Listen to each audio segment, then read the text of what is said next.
Good Saturday morning and welcome to Fox and Friends Weekend, the day after Independence Day. It's so great to be here with you guys, especially because, you know, Joey and Carly, you guys were up until I don't know how late last night, but putting on a great show. Oh, thank you. Yeah, it was a whole lot of fun. The show was from 8 to 11. We got out here at 11 and probably went straight to bed. But it was pretty much. I love doing the 4th of July show, the Independence Day show that we have on Fox News. We have so much fun. There's fireworks. We interviewed this great band, the Duggar Band, that has this really cool new, very patriotic song out. So it was 3 hours and it went by so fast, didn't it, Joey? It did. You know, there's always a lot of fireworks. I feel like we had less fireworks this year than even last year. It was just a lot of fun. We did trivia. It was a lot of fun this year. And so, you know, we'll take the props, but also kudos to the team that put it together. Yeah. Yeah, and we were just listening to the A lot of preparation went into it. Oh yeah, there were great, well-produced packages that were in the show as well. And we were just listening to the national anthem, and I think it's the meaning is even more the day after the 4th of July.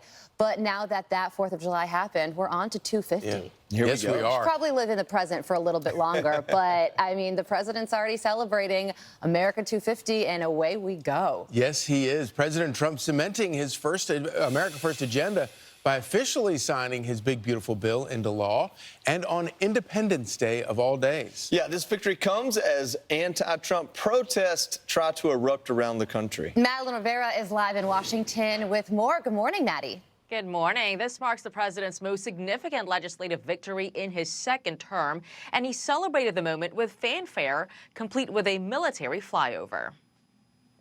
We've, I think, had probably the most successful almost 6 months as a president and the presidency. And I know for a fact they're saying the last 2 weeks there has never been anything like it as far as winning, winning, winning.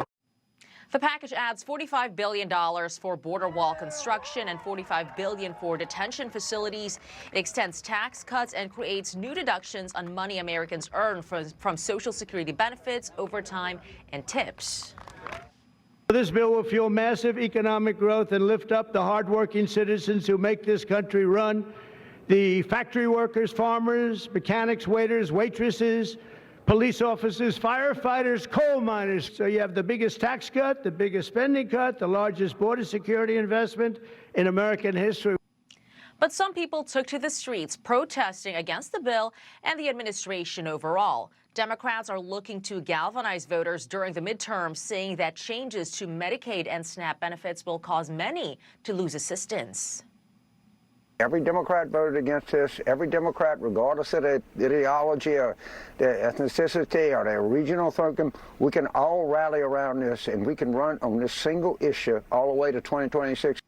A Quinnipiac poll shows more than 50% of voters oppose the bill, but the GOP is confident that individual parts of the legislation, especially those tax provisions, are popular, and they're planning to lean into that next year. Joey, Carly, and Charlie? Thank you, Maddie. Thanks, Maddie. It really is. It's an incredible political accomplishment, the idea that the president managed to get this through with such a small majority in the House, but also really, really wide-ranging, sweeping, massive success. You're talking about erasing taxes on workers for overtime up to $12,500, up to $25,000 in tips. You're raising the threshold that exempts seniors from paying taxes on Social Security, which of course they should pay no taxes on that because they've already paid taxes like 6 times on it, up to $6,000. These are big deals. And the other big point being that if you're going to get welfare in this country, you have to work. If you're able-bodied, you have to be able to work for 80 hours a week.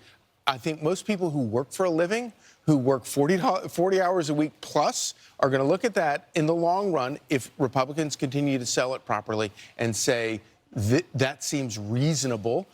And it will do a lot to save things, programs like Medicaid. One of my favorite things was, and I've never seen this before, Speaker Johnson handed President Trump the gavel. They're right there. Hands him the gavel that he used to gavel close the vote in the House. And I've never seen that before. And it's just kind of a neat gesture that all of the big ceremony that Trump is like reinventing in Washington, it's spreading apparently. I think that gavel handing is because President Trump got on the phone and whipped the votes for this That's bill. right. That's cool. And it's kind of representative of him functioning, not to take anything away from Johnson, but as Speaker. But, when you look at this bill, there's kind of two charts. One are the tax cuts. The other side is the spending. A lot of people have issues with the spending, but that's exactly what he campaigned on. He said he was going to rebuild the military. There's a lot